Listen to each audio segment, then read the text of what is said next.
Welcome to Conversation Piece, the show where I talk to my friends and other interesting individuals about whatever's on their minds at the moment.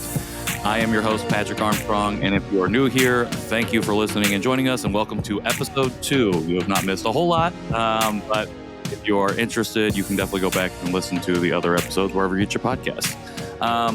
You're currently listening to this episode on November 1st, which means that it is NAAM. NAAM is an acronym for National Adoptee Awareness Month, which is technically supposed to be adoption awareness, but we have been reclaiming that title for at least the past couple of years that I've been involved. And so when you hear us refer to NAAM, we're referring to National Adoptee Awareness Month. And because it is November, I obviously had to chat with another adoptee about all things that fall within this realm. My guest today is a licensed marriage and family therapist. She is also a writer, an advocate. She's also an all-around awesome person, and we are both very good friends with Katie Gagel. I am very excited to welcome Laura Summers to the podcast. Laura, thank you for being here. Hey, I'm so excited, Patrick. Thanks for having me. First off, I have to ask, how are you doing? I'm okay. It is, we're chatting today. It's actually Adoptee Remembrance Day, and that was on my mind today. And it's always a little bit of a heavier day, because of the topics. We remember adoptees affected by suicide, by parenticide. And, I'm just thinking about also my adoptee friends that I know. All of us carry that grief and loss, and that impacts us in really pivotal ways. And it's just a really important day, So how are you? I'm doing all right too. I think that, yes, this day has definitely been heavy on my mind. I think that there's been a lot of other things in my personal life that have been happening a lot that have pulled my focus to where I feel a little bit stretched, coming back from Korea, going to Dallas, just work in general. Yeah. And then my wife and I buying this house. Congrats. Thank you very much. Just a whole lot of different moving pieces. And then, yes, obviously NAAM coming up, Adoptee Remembrance Day, and then the tragedy that happened in Itaewon just on the 29th. That's just been a lot, I think, on my mind. So I took a nap today, and I felt very rested afterwards. But I woke up from a very strange dream that I'll probably write about later. But I don't know. I'm feeling okay. I'm excited for this conversation, as we've had to reschedule at least one other time. So I'm very excited that we can be here. It's a lot. It's a lot for me too. I totally get it. It's need time to process all that. Definitely need time to process, and it feels like time is running shorter and shorter every day. So I don't know. It's just like, where do we make that time at? And I'm sure we'll probably talk about that a little bit today as well, especially with the specific topic that we're going to be talking about. But before we dive into that, for those who may not know you, can you give us a brief intro into Laura Summers? For sure. Thanks. So I've been here in the adoptee space on mostly Instagram for the last three years-ish.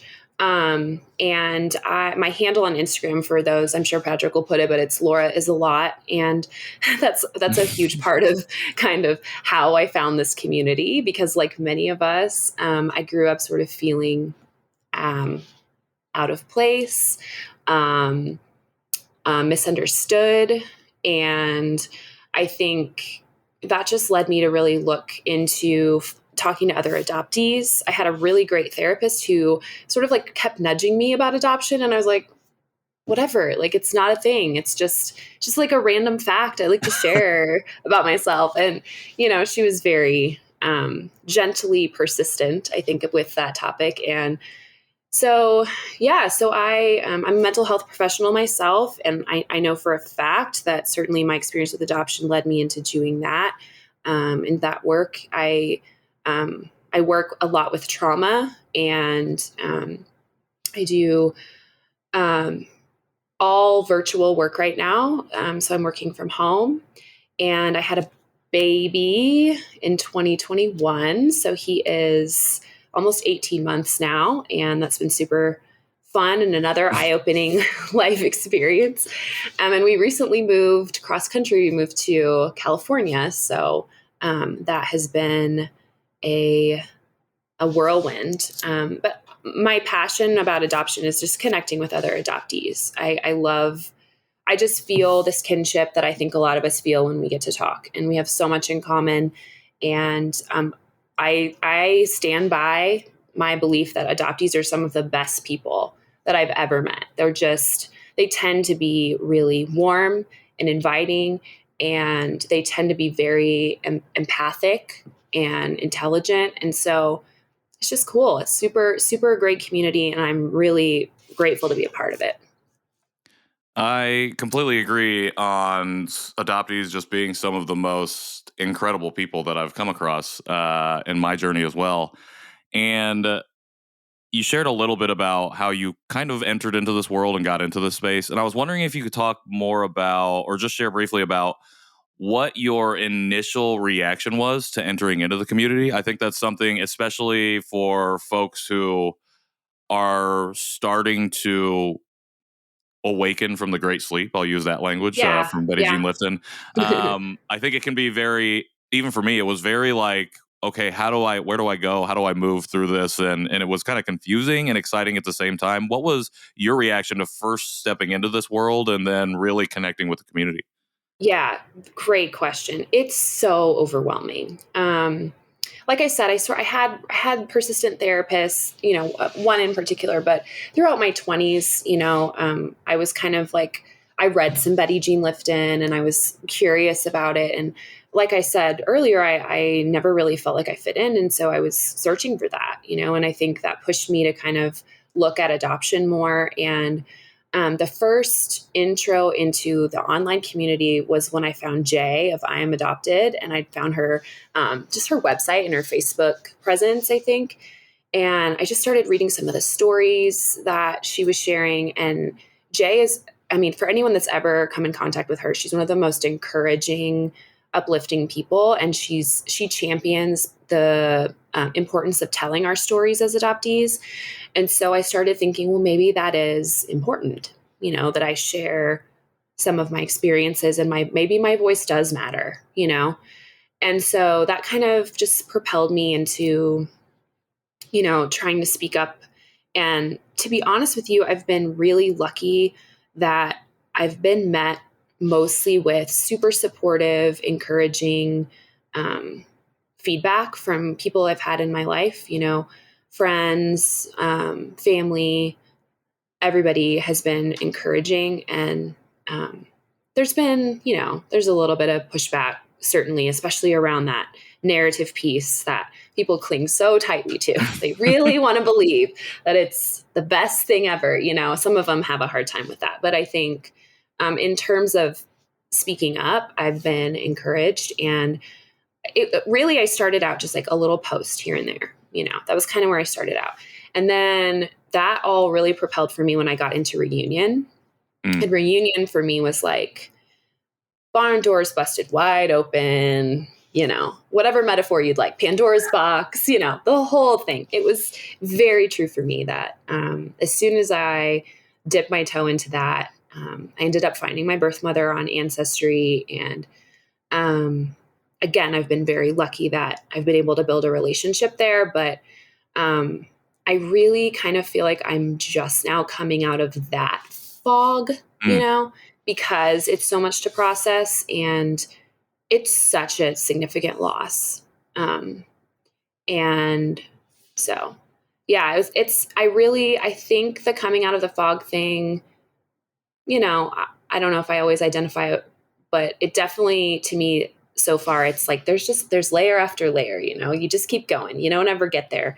And this community has been a constant for me through a lot of that. And yeah, just one step at a time, Yeah, hard. absolutely. And it is like the never ending onion. Like you said, there's just layer after layer. And every time you think that you've found your center or you can't go any further, something happens that's like, oh, I can go a little bit further. I just had one of those moments in Korea where I was like, oh, I didn't think I had any farther to go. I was just kind of building where I was at. But oh no, I can definitely continue to propel forward, like you said. Okay, so I have two things kind of that I Mm-hmm. wanted to ask you off of that. Mm-hmm. The first one was you entered into this online space, like you said, 3 years ago, or just a little over 3 years ago. Mm-hmm. I think that I entered in about a year and a half, maybe 2 years ago, and I feel like even in that time, it's kind of exploded. But I do feel Yeah. like that 3 to 5 year period ago was when adoptees really started to like make a mark, like what Jay Mm-hmm. was doing, what Haley Mm-hmm. Radke does. Yeah. We're really starting to push out further. How have you seen a big shift in what was going on even 3 years ago to now? Yes. Yes, I do. And I think this is important actually, and I think this goes into what we're going to talk about. I think there was a really pivotal kind of awakening, certainly within the adoption world, but also I think collectively as um, the Western community, that our country, there was a lot of stuff that got stirred up with the George Floyd, kind of that whole Black Lives Matter movement. Like there was just a lot of like kind of reckoning I think people were doing with systemic issues that we have in this country, and adoption fits in. It touches every single one of those issues, and so I think certainly for me, but I know for a lot of my transracial adoptee friends and international adoptee friends, that was just like, whoa, yeah, this is a thing, and adoption's another thing on top of it. And so I think that has been an impetus for a lot of us to like kind of peel back those layers and really look at what are we championing here, like what are we really celebrating, Mhm. and how has that affected us? I've learned so much. I think, especially in the last year and a half, 2 years, that the TRA community has exploded. And I Mm, am infinitely grateful for that, because it's exactly what this community needed, is for those voices to take over and just really help us all understand um, what adoption has been and what it could be. sure. And I think that's really what is so interesting about it, because I feel like on one hand, especially for me being a Korean adoptee, which is feels like it takes up a ton of space in the TRA atmosphere, I'll say. And it can feel like a lot of times we try to take on the whole of adoption as like being our experience, when it obviously Mm, is very, very diverse, and there people come from all over and are affected by this. And but I do think that I hate to use the words racial reckoning, because I don't think that the reckoning actually happened. More of an yeah. awakening, I think. More of Yeah. an awakening of it, especially for the TRA community, has been really it's been really profound, I think. Only because you only had, I feel like, the smattering of folks of color specifically who were adopted, really pushing on not only the narrative but like the scholastic pieces of it, and even the socially public parts of it, Right. of sharing, and I guess Right. maybe feeling safe enough to share. And Hmm. so I appreciate you naming that, because I do think that that part of it is something that we can't overlook.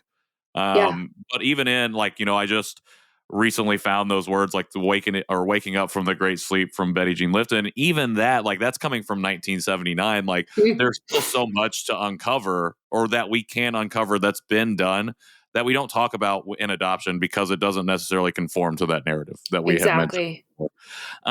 And then again, we're gonna get to the specific crux of the topic. It's all related. It is all. And you keep bringing up so many incredible things, and I didn't want to blow past this, but you talked about reuniting with your birth mother, Hmm. and you also mentioned that you last year became a mother yourself, and so I was wondering if you would be open to sharing just a little bit about what that experience has been like, Yeah. navigating both reunion and new motherhood, kind of simultaneously. I would say, Yeah. I don't Yeah. know For exactly. sure.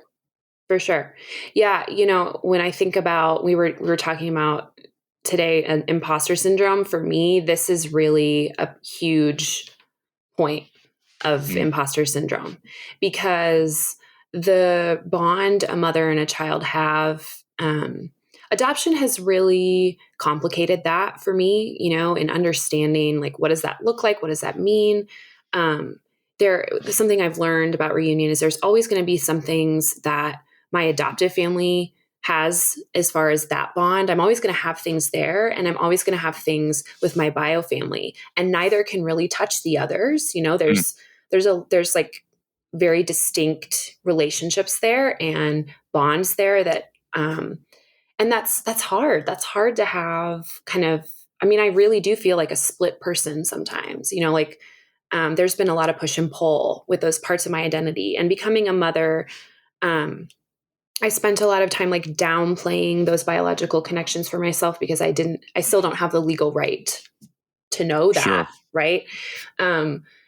Because my adoption was closed. But, I think for the way that I handled that as a younger person was it's just not that important. That was how I dealt with that. And becoming a mother, obviously, that is not going to fly anymore. That had to die a very quick death, right? That excuse is not valid. And it's really been incredibly healing to be able to build a relationship with my own biological mother while becoming a mother myself. It's been incredibly. There's been a lot of chances for healing, and we can't go back. I still have 35 years of my life where I didn't have that connection.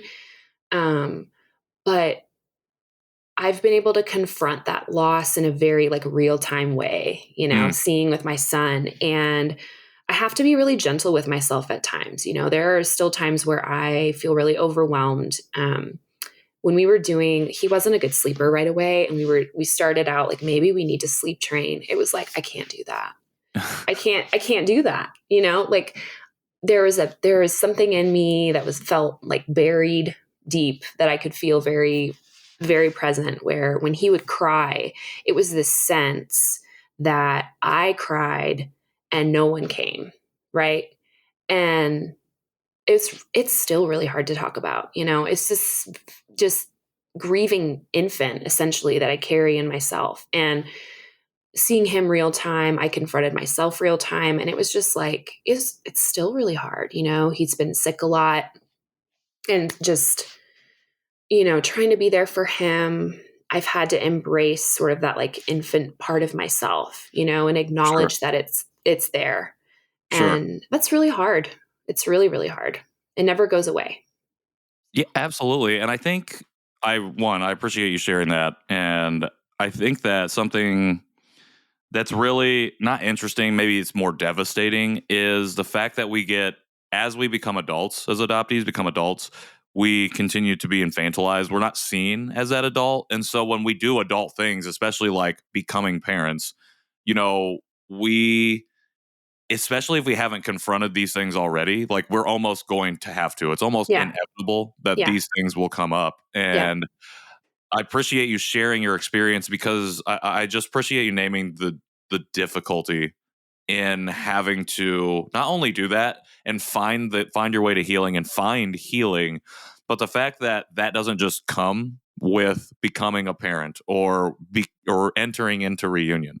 I wrote today about the breaking out of the binary. We've talked a lot about it on the John Chi show. A lot of adoptees talk about we get boxed into this duality of good, bad, Mm-hmm. or Mm-hmm. this or instead of it being both and the other. Exactly. Because there are so many things that are going on with that, with adoption, with and not even just with our own experiences, and not to bring in other people, but you talked about navigating not only reunion with your birth mother, but becoming a mother. But you didn't talk about, but there's also that third party of our adoptive families, and you have Right. to navigate that if you haven't already cut ties for whatever reason. Yep. Like people go through that experience as well, and And we so get blamed for that for that decision, right?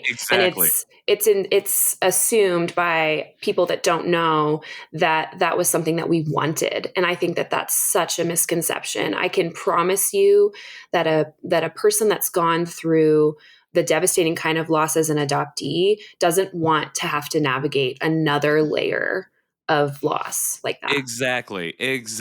Like that's the whole thing with the narrative of it being about like family making, when it truly is not. It's about family separation. Like adoption Mhm. is about Exactly. Yep. about the separation. And why would we knowingly want to separate again and honestly probably not realize that we are suppressing more and Yeah. pushing down more and Yeah. harming ourselves further. Like, nobody wants to do that. We No. don't ask for that, but we are put in positions where we have to make really difficult choices for our own safety and health and well-being. Yep. Yep. And those things are the things that come of it. And those are conversations that we have to continue to have. And you touched on it at the very beginning, and I think this is really bringing us forward into the crux of our conversation. But specifically, you mentioned imposter syndrome, and Yeah. that. So, I actually, before we really dive into it, I was wondering if you could define what imposter syndrome is for our listeners, Yeah. whether not overarching, I suppose, but just like your definition of what imposter syndrome is specifically as an adoptee. Yeah, yeah. So my understanding of adoption, or sorry, imposter syndrome, is this sense that the desire to be an expert or to be seen, taken seriously in something, and this ultimate fear underneath everything that we'll be found out that we're actually an imposter, right? And I think um, as you and I have discussed, as an adoptee, it kind of fits right in. And I remember probably like 6 months ago, there were a lot of imposter syndrome posts kind of going around the adoptee verse, and we were kind of talking about it as a group. And I remember thinking like, yeah, but like other people's idea of imposter syndrome is so different because they have that innate, for people who are not adopted, they have that innate belonging. They have that, you know, um, I would hope a lot Sure. of them, right? Like, and maybe they didn't have to navigate family or cultural separation or racial separation, right? And for us that do, um, I mean, I think when we understand and we take a step back into what that experience is like, of course we feel like imposters, right? I mean, in some ways we are. And the way that we've had to survive is to try to pretend like we're not. Right. And that is crazy making. Honestly, a lot of us end up in the mental health system. We get a lot of labels and stuff. And it is crazy to think like, well, I kind of had to fake it till I make it, to like just make it out of there or whatever, or just figure out until I could figure out who I am. Right. And, it's very confusing, you know? It is very confusing. And honestly, hearing you talk about it like that, and in our live show this past weekend, I kind of equated it, not imposter syndrome specifically, but talking about adoption or adoptee experience as being really relevant to Han, the Korean concept of Mm, Han, which hmm I've heard defined as a loss or a lack of identity. mm, And I feel like not only as a Korean adoptee do I really resonate with that, but I think as adoptees overall can resonate not only with just the the simple label of lack of identity, but the fact that that is foundational mm, to our experience. hmm And like you said, other people can feel imposter syndrome. I know for a fact I've read studies about, especially particularly in the Asian American community, of feeling this imposter syndrome, especially in the workplace. But again, our brothers and sisters from immigrant communities have that fallback. hmm It's not like you said innate. It's not initial to their experience, at least from my perspective of the immigrant experience specifically, and second, third generation folks as well. Whereas for adoptees, that is like you carry that separation, that scar with you from the moment that you're separated, whether that's at 2 months or at 5 years. Exactly. You have that there with you. And especially for later adoptees who were adopted at 5, 6, 7, or I guess even kids in the foster care system who get placed into adoptions or foster homes at older ages, like that still develops there, and you're Yeah. still being separated from your family. Yeah. um and it is hard, and I don't Yeah. know, sometimes it's hard to describe, but even more so than that, it's just hard to experience and feel. And Yeah. you talked about gaining community, and that's something we talk about all the time, is like we don't have to necessarily explain it, to where we kind of just get it and can understand that story. And so you've talked about imposter syndrome showing up in your own experience. I was wondering how you have went about flipping the script Yeah. on what imposter syndrome had, or feeling those feelings, and then it's like, what do you do to combat those things? Yeah. Well, I think first of all, I kind of mentioned like I kind of said like, oh, we are imposters. And what I mean Right, by right, that right. is we've like tried to fit in, and we've tried, and many of us talk a lot about like people pleasing as like the main way that we try to do that. And, we can talk until we're blue in the face about that people pleasing is bad, but I think people pleasing is adaptive. Mm, And we don't talk about that enough. We don't talk about the fact that the things that we do to survive are kind of brilliant, really, at their core. They're necessary at minimum, but I think they're skills that we have. I mean, there's a reason why so many of us are so able to just like talk and connect. And it's sure. it's a lot of it is that we've gotten really good at trying to fit in wherever we are because we don't carry that feeling of belonging with us innately, like you were talking about. It's something that we've had to build. So I've tried to flip that script on looking at that as highly adaptive and really like something, a skill that I have, right? Um and that also maybe there are times where having two families is a blessing. Is it all the time? Do I need to like wear a t-shirt like with gotcha day and like no. It's extremely complicated, but it can also feel like a gift at times to have people that love me and have a community that can be good. I've also needed to make space for hating all of it.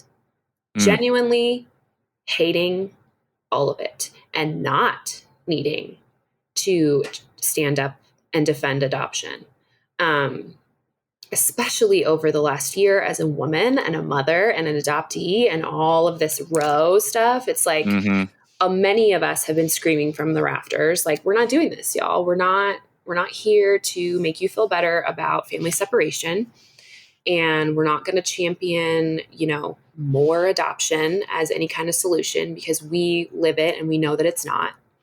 Um, and I think, you know, I've needed to make space for the multifaceted experience of what it really means to be adopted. And I've really needed to put myself and how I feel first because that was not my go to.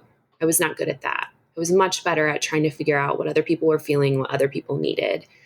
And that's kind of the dark side of that um, people pleasing skill Sure. is doing that. And so really like trying to make a conscious effort to be like, no, how do I feel about this? How has this impacted me? um, and that's hard. That's definitely not something that I'm as good at. I'm much better at being like, well, how are you doing, hence the therapist thing. No, absolutely. And yeah, I completely agree that been having this conversation with my wife actually about how do we take care of ourselves first. And if we're truly wanting to show up for other people, we have to be able to take care of ourselves so that we can show up. Especially We as a parent. exactly. And Yeah. so you talked about asking those questions, but how have you went about putting yourself first? I think that when people hear that, a lot of times, especially right now, it can feel very self-serving or selfish, Hmm. I think, and Hmm. people can have the wrong idea about what that Yeah. means. Yeah. How have you found yourself doing that? Well, unpacking the systemic messiness has been a huge part of it because here's the deal, and you know this, I know you know this, but adoption at its root is really founded on a lot of the principles of white supremacy and whiteness, not like the color of our skin, but those ideas that keep that narrative so heavily, powerful essentially in the adoption, world. And I've had to really separate myself from that, right? Mhm. And understand that, you know, being nice is not the end all be all. But we're all indoctrinated, right, in this way. And I think part of how adoptees are indoctrinated is we put other people first, you know? And unpacking that has been super important because, like you said, especially becoming a parent, like you can't go on if you keep doing that. I had a really dark period in my mid-20s and this was very simultaneous to when I was kind of starting my journey and unpacking adoption. And I had to have a come to Jesus moment with myself. You'll forgive the term. But it was. I mean, it was like, are you going to keep doing this? Because you can't. You can't live. So I had to decide, am I going to live or am I going to take care of myself, right? Like, am I going to continue to live for other people or am I going to choose to live the life that I want? And that reflects who I am as a person. And honestly, when we get deep and dark enough to when we're not living for ourselves, I mean, that's a lot of that is addiction. A lot of that can look like really unhealthy relationships. I'm gonna try in the next 6 months to a year to do some kind of series on abusive relationships and adoptees because I think that happens a lot. And I certainly went through that. And so it's just like, I had to really stop and choose. And I'm lucky that I do think that there's some really like stubborn, tough grit, in my personality and my DNA also as I get to know my bio mom where we don't give up. And I'm glad. But I also have a lot of resources.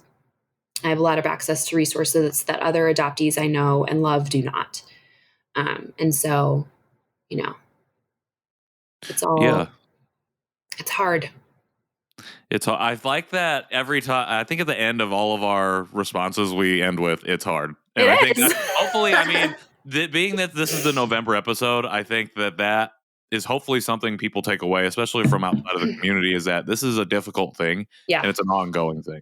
And you're not broken if it's difficult for you. I think something that, right, like I think when we talk about imposter syndrome, there's an implication underneath that this shouldn't feel hard. This shouldn't be this hard. You should be able to just like, again, white supremacy, pull your bootstraps up. That's totally similar, right, of that kind of indoctrination. It's like, all right, just get over it. Well, no. Right. Well, and you look at, and it's like, again, it's just this cultural thing, this Western cultural society of just, you look at someone else who's done it or is doing well in their life, and you're like, why can't I do it that same way? Like, why isn't it coming this easy? And again, that's part of our ego, I think, wanting to do that. But especially as adoptees, it's because we've always given. And I think honestly, like a parallel to where my experience can parallel my wife's is she's a teacher. And I think as a lot of educators give all of themselves to their students and for to nothing. the school for nothing. And then, but don't give any time to themselves. And I think for 30 years, that's exactly the space I was living in, was just to give, give, give. And then I would question myself as being like, why aren't you happy? Or like, what's wrong with you? Right. Like myself, having that discussion. And instead of it being like the come to Jesus moment, it was more of like I was scolding myself. And I wasn't realizing like those wheels and gears weren't turning to be like, no, it's not you. It's the system or the situation or circumstances that you found yourself in that have constantly kind of reinforced that you owe it to everyone else to operate in this manner. Amen. And so, yeah. And so for folks like myself at that point, I think it's a privilege that we've unfortunately had to have those like eye-opening moments where it's like, okay, why are you doing this to yourself? Let's try and figure this out, and not to take away from the amount of work that we have to put in to get to that moment, or the amount of hardship or negative experience that we feel that lays us so low that we have that moment. I think it still does carry with it a little bit of a privilege because, like you said, we have an access to resources. We might have a support system that, while we are internalizing all of this guilt and shame and anger and whatever else and putting it on ourselves, people from the outside are trying to help us in certain ways, even if we don't know that it's adoption related. That's what we're trying to uncover. For folks who maybe don't have that support system or are in this moment of struggling with imposter syndrome, with having that that self conversation, that self reflection of, you know, are do you want to continue doing this? What kind of advice would you give to those adoptees, if any, that, because again, all of our experiences are extremely unique, even though themes in our lives are similar. And so I don't want it to make it seem like you or I Right. have the exact advice, and I don't want it to make it like I'm like, Laura has the advice to how you can overcome imposter syndrome. But this conversation is so important, right? And Sure. having and understanding the nuance, right? Right, And right, right, right. I think that's such a good question. So as far as like whatever advice I would say, I would just say it's okay if you decide not to go there. I've Mm, had some adoptee friends that I think they kind of dipped their toe in and they were like, I'm not ready for this, or this doesn't vibe with me, or this isn't my experience. There's nothing wrong with that. And it's okay. And like you and I have been talking about, we're all affected by this differently. mm, Just like we don't owe the greater, society to gratitude for being adopted, we also don't owe the adopted community some kind of grand awakening. It sure. doesn't have to be that. It does not have to be that for you, and um, yours doesn't have to look like anyone else. You can actually be grateful to be adopted if that's how you feel. I don't think that there's anything wrong with that. I think there's just so much to this, and um, this will take the rest of your life, right? Like we've been talking about. And I think all of us, as we've started awakening, we've had to take breaks. We've had to be very conscious about, I'm not going to push out, because I know, Patrick, you're like prolific with your content, and you have so many side projects, and you're like, go, go, go.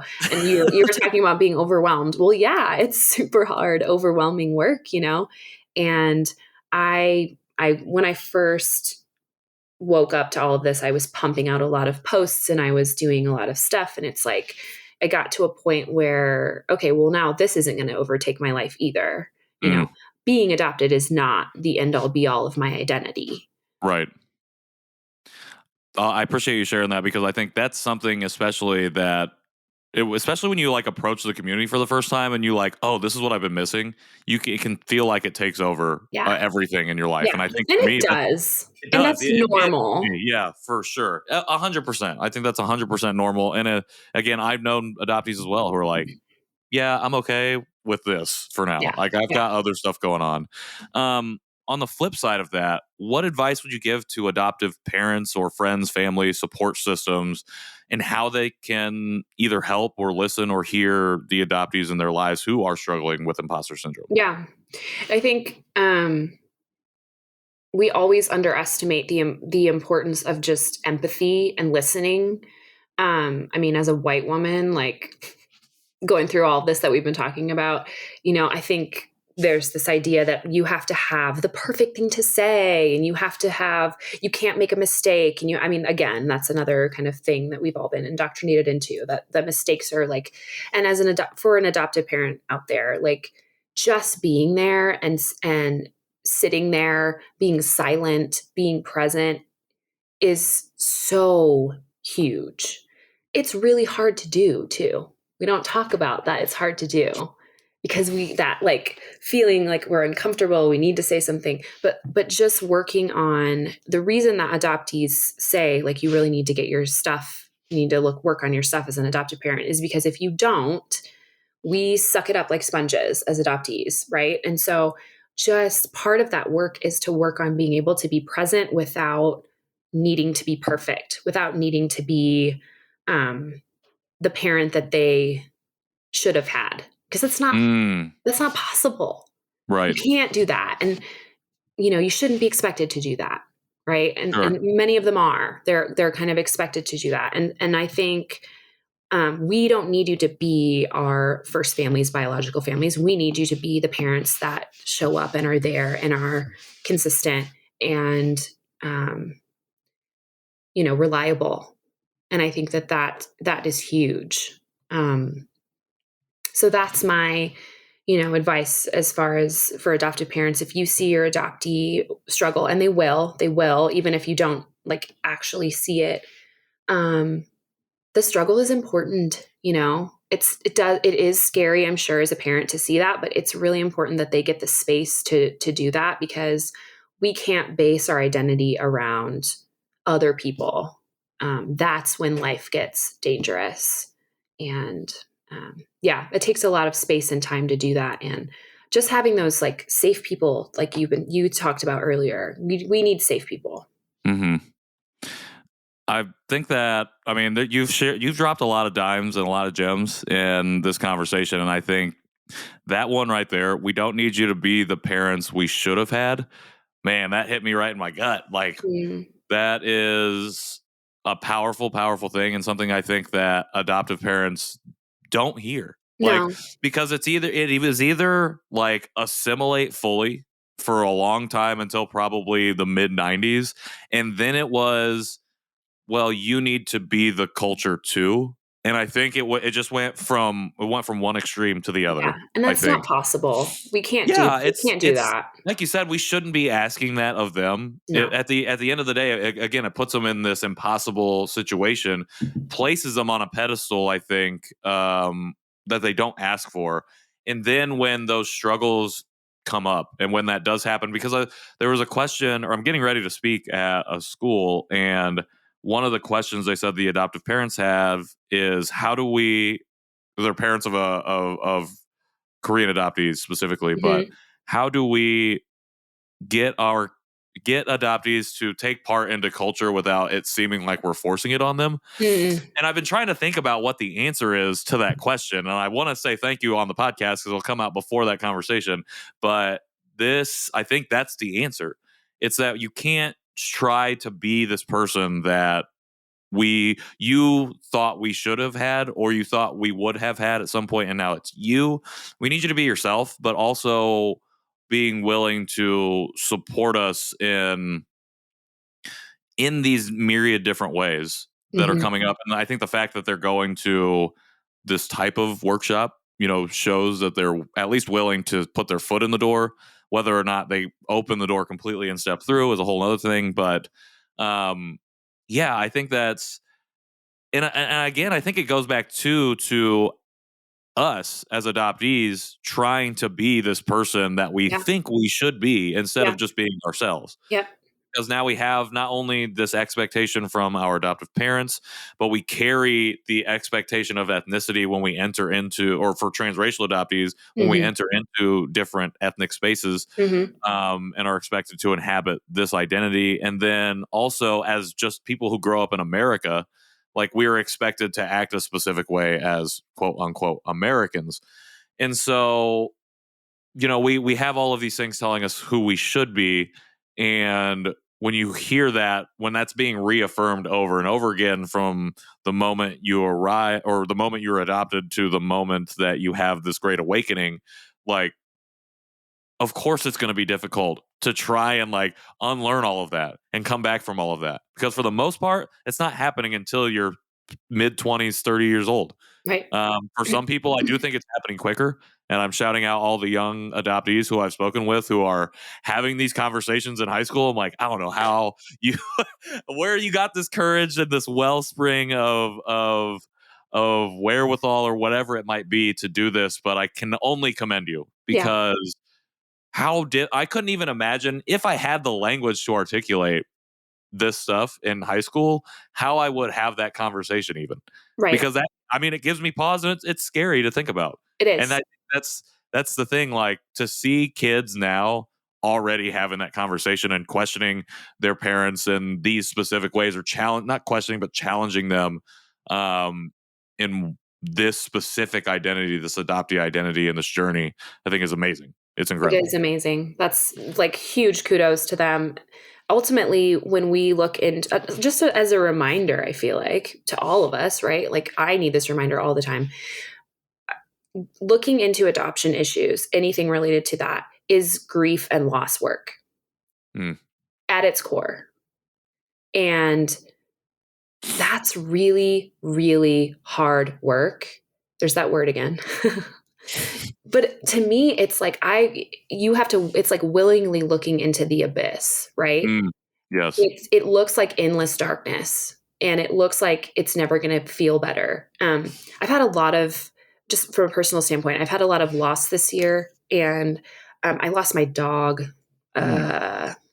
little earlier this month, I'm and sorry I to hear had that. him. Thank you. I had him for 12 years, and at the first day, I went through some of those same feelings of grief and loss that I was feeling when I really started unpacking adoption. That just deep physical pain, the fear that I'll always feel this way, the fear, and anytime I find as an adoptee, anytime I go through any major change or any big loss, I feel those feelings, and I always confront that same fear that I'm always going to feel this way. And a really good reminder for all of us is it doesn't last forever. It is a process, and all emotions like evolve, and they are able to teach us things. They sit for a while. Hopefully we can make friends with them in some way. Hopefully we can learn from them some way, but it doesn't last forever. And there is an immense softness and belonging on the other side of grief. And I think, um, obviously, when I say other side, we're talking about like it's Right. not it's not like, oh, it's over now. Right, It's right, like, right. You get in and you find your peak. You come out of the valley, and then yeah, it's like you could go into another valley at some you point. Go will. ahead. Yes, Yeah, I get you. exactly. Yeah, so it's important to remember that, and I think um, any of these feelings, especially when we're talking about imposter syndrome and not belonging, you know, we have periods of feeling more connected and more okay than others in life, and that's normal. But it's especially normal as an adoptee. Yeah. Right.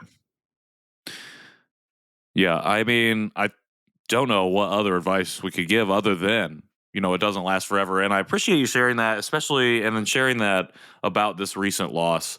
I've still been dealing with and processing the loss of my grandmother. And Mm, I think that I think I hadn't articulated or heard it articulated in that way before, but I think whenever I wake up or I have these feelings, it does feel like I'm gonna feel this way forever, and this is never gonna go away, and it's gonna be this devastating and terrible forever. yeah. And while I do think that those things will be there for a long time, and like you said, once we can turn and look and turn and learn how to like walk with those things and process and manage those things. I do think hearing that, that you aren't going to feel that way forever, and knowing that thinking that we will feel that way forever can almost feel like a disservice, not just to us, but to the memories of the people or whatever it is that we've lost. Yeah. Um, and yeah, I don't know. I hadn't thought about it that way before. So I appreciate you articulating in that way. And that's one of the Yeah. reasons I wanted to have you here on this podcast. Yeah, one of the things I think when we talk about like that narrative, right? We should be grateful is ultimately, I think what that's based on is that we be grateful that we have people that love us and that we have a Mm, family, and that's not a bad thing. I mean, I think we can agree that yes, ultimately having people that love us and having people in our lives that we care about and that have known us for a long time is really amazing and important, but defining that for ourselves is where that grief and loss comes in, right? Like that's the work that we have to do is how do we carry that, and how do we um, find um, meaning in that versus based on other people's ideas and needs and beliefs, right? right. That's the work. That is the work. Do you have any like specific tips that you'd give for carrying grief and loss? I mean, I think just giving yourself as much space as you can, and space can look like different things. I think sometimes it's active, sometimes it's like, okay, self care is obviously a huge buzzword thing, but it evolves and it's Mm, different. Sometimes it's different every moment, right? Like sometimes I'm like, oh, I have this idea. I need to work out X amount of times a week or whatever. And I wake up and my body feels like trash. And I'm like, actually, maybe I need to rest today. It's this like constant checking in with yourself. Really, the way that I think about it, just based on the work that I've been doing, is I think about that infant part of myself, and that just like I care for my son, it's moment to moment, I need to do that same thing for myself. I Mm, don't know instinctively that he's going to be hungry he's not a robot. It's like sometimes he's hungry, sometimes he's not hungry, you know? right. And so I'm not going to like shove food down his throat if he's not hungry. Same thing with me. I'm going to try to check in and genuinely be like, okay, what do I actually need, and what not, like what should I need, or what do other people think I need to be doing? And if you think about how society has a lot of its own ideas about what we need to be doing. I love modern medicine, but modern medicine can have very kind of like black and white ideas about what health looks like, right? Sure. Especially when I think about like the fat community, right? And that kind of like body positivity stuff that we've been thinking about. We've had this Hmm. idea that obesity is innately, like if you're this size, you're unhealthy, Right. right? We have a lot of ideas about that in our society about what is unhealthy and what's not. And ultimately we kind of need to like strip it all away and figure out what we need. And that's a task. It is, Right. again, hard. Yes. It is hard because it is like literal structural dismantling and replacing with, again, for lack of a better way to say this, but replacing it with structures that work for us instead of against us. And Exactly. we talk about systems being broken. Like the systems that we operate in aren't really broken. They're just not made for us or for the majority of people to maneuver in.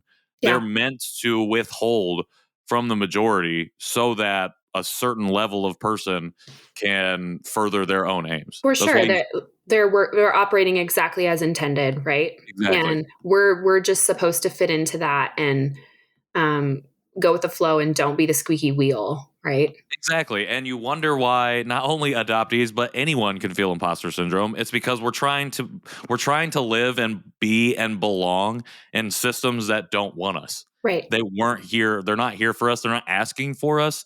They're slapping labels like diversity, equity, inclusion on things and saying, "Hey, we are for you." But when you look at executive leadership, it's all white men and maybe Yep. one woman. Yep. And so at the end of the day, the only way we can, or not, well, one of the only ways that we can find ourselves truly moving forward in that direction is if we can pull these things down and replace them with stuff that works for all of the people who need these things. Right. And I wanted to thank you, Patrick, for your post. You did a post about, during NAAM, really the point of NAAM should be to put adoptee voices first. And you've always been a really big champion of that. I want to thank you for that, because I think that that's part of the work. When we talk about the systems needing to change, that's the biggest piece, I think, when it comes to adoption that needs to Mm, change, is that those voices are put first. Yes, we've seen an awakening. We've seen more, but we're already in this community, and it can be a kind of a bubble, right? right. Because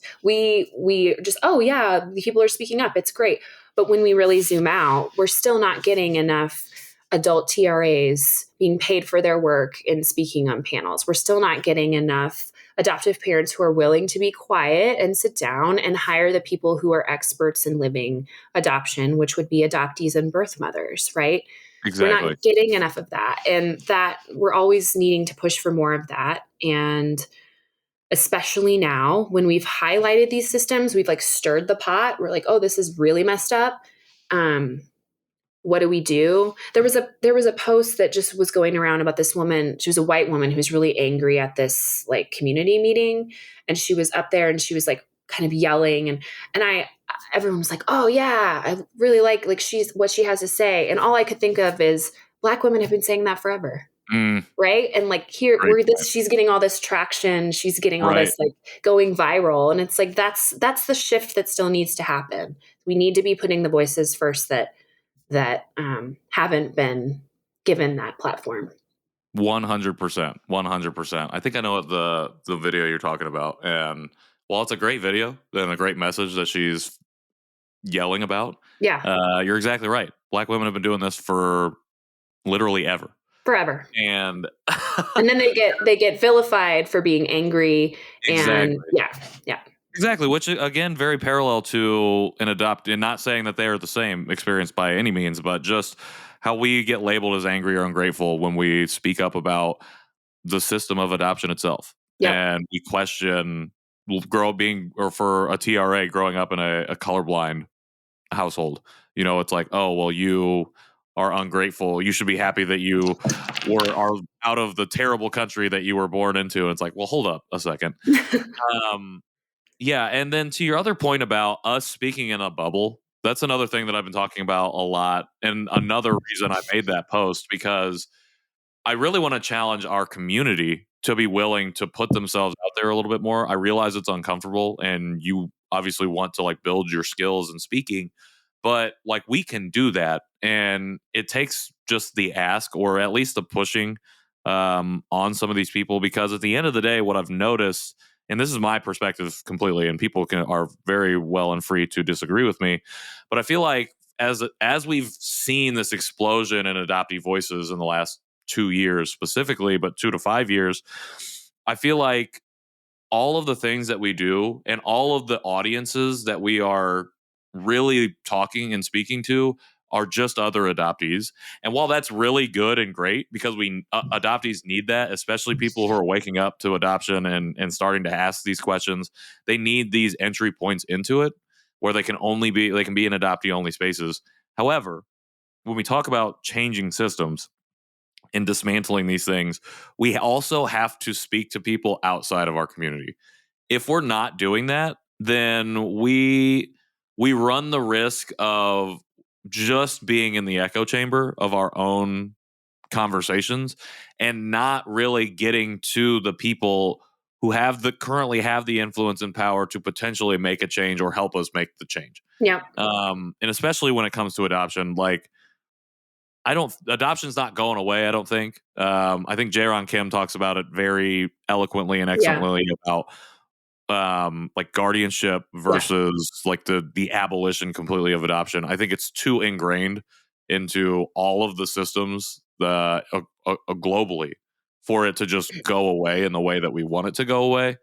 But for companies like a Netflix who offer their employees money and funding to go adopt, for adoption agencies, for organizations that help either facilitate adoptions or do crowdfunding and crowdsourcing and whatever the case is, like, okay, if you're going to do those things and you're not going to stop because of what we're saying, then you at least should be listening to us. And we know you have the money to make this happen. So let's make it happen. Right. I Like, mean, what happens for those same employees you're talking about, for those companies, right? mhm, What happens if one of their employees is pregnant and for whatever reason is struggling with resources, whether mhm, that be support, mental health, addiction, whatever? What about those women, right? Why is exactly. that not championed as much as quote unquote building families? The Exactly. way, which is the way that they're looking at this, is championed, and that's a systemic issue that again, it's every single poverty, racism, all housing, all of these things um, touch adoption. And I mean, really, unless we like solve those problems, you're right, it's not going Right. away. You're 100% right. And it's like, and that's the thing. We always ask. So, a lot of, again, you brought up Roe before, and like the whole, like when all of that was going down, it was like, well, wouldn't you rather have been adopted, or aren't you glad you weren't aborted? And not only are those questions harmful, they're the wrong They're questions. very wrong. Yeah. Why are we asking mothers and families to make this decision in the first place? Yep. Why are they having to choose to even think that I have to give my child away for X, Y, or Z reason? Right. Whatever you want to put it as. Like, Because the that's the question. assumption, Yeah. you're right, exactly. That is the question. And the assumption under that, what they're really saying, I think, and I'm sure some other brilliant person on Instagram said this, and I'm just not remembering who, but I feel like what they're really saying is you're not wanted. Sure. That they think that every adoption situation is an unwanted child. Sure. And we've certainly busted that myth wide open, right? We're like, no, that's not, I mean, I can tell you right now, that was not true in my case. And as a woman who has been pregnant and has had a child, we are not built to not want children. I mean, you get to a certain point in your pregnancy, and it's not long, I will tell you, where that's not a thing. Sure.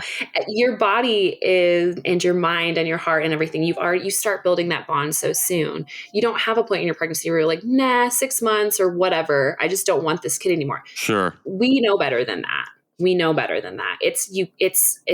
that's a huge structural difference in how we think about adoption, unwanted versus like, we need support, my dog's trying to get it. Well, and again, I think, to wrap all of this conversation up, I think it brings it full circle when we talk about that narrative and like what's driving this. The narrative of adoption is driving it. And the fact that you have 70 years to really lay in like or for transracial adoptions, but specifically just any adoption, like really lay in what that means. It's hard to overcome. You can't overcome that. No. And so, well, Laura, I really appreciate you coming on and sharing so much of not only your own story, but just advice for other people, not just adoptees, but adoptive families, friends, on how we can confront and acknowledge imposter syndrome in our own lives and how we can overcome that, or at least start to recognize it and overcome it. Before we go, I have one more question I have to ask you. And I'm only asking this because I know that she's going to listen to this episode. Can you give us a little bit of an origin on your Katie Gagel friendship? Katie Gagel and I are twins, basically.